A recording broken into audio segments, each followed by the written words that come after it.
Elle est bibliothécaire au Centre de services scolaires du Val-des-Serres et vient nous présenter sa suggestion littéraire. Ariane Régnier, pourquoi avoir décidé de nous présenter La légende de Paul Thibault?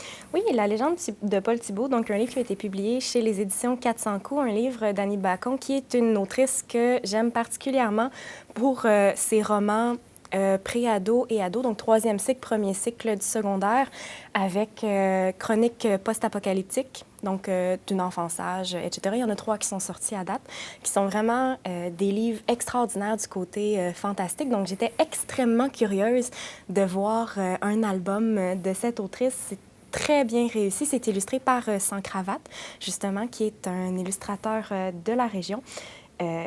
La légende de Paul Thibault, c'est un livre qui est écrit un album, donc un album de légende qui est écrit en quatrain. Donc, il y a des rimes, mais c'est très actualisé, très contemporain, en fait, même s'il y a beaucoup d'éléments traditionnels comme les maîtres draveurs, les bûcherons dans la forêt, etc. Donc, c'est l'histoire de Paul Thibault qui, lui, va se tisser d'amitié avec un castor qu'on nomme Grugeux. Et par respect pour son ami Grugeux, il va devenir végétarien.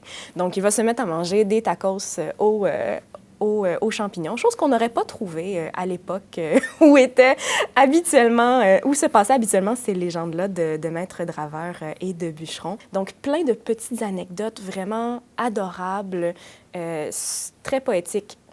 Les illustrations sont magnifiques. Puis, est-ce que c'est possible d'avoir un extrait? Avec plaisir.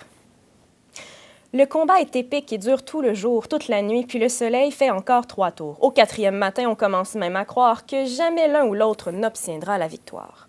C'est alors que Grugeux, décidant d'aider Paul, a l'idée de génie de ramper sur le sol. Il s'installe bien en vue de l'arbre belliqueux, retrousse ses babines et montre une dent, puis 2. On se rappelle que c'est un castor, hein? Aussitôt, l'épinette, craignant pour son écorce, l'espace d'un instant, en perd toute sa force. Car, comme tous les arbres, elle connaît le danger de croiser le chemin d'un castor affamé. Cette faiblesse est fatale à l'ennemi persistant, puisque Paul en profite pour prendre un bon élan. Il serre les dents et fonce tête baissée dans un ultime assaut qui le fait triompher.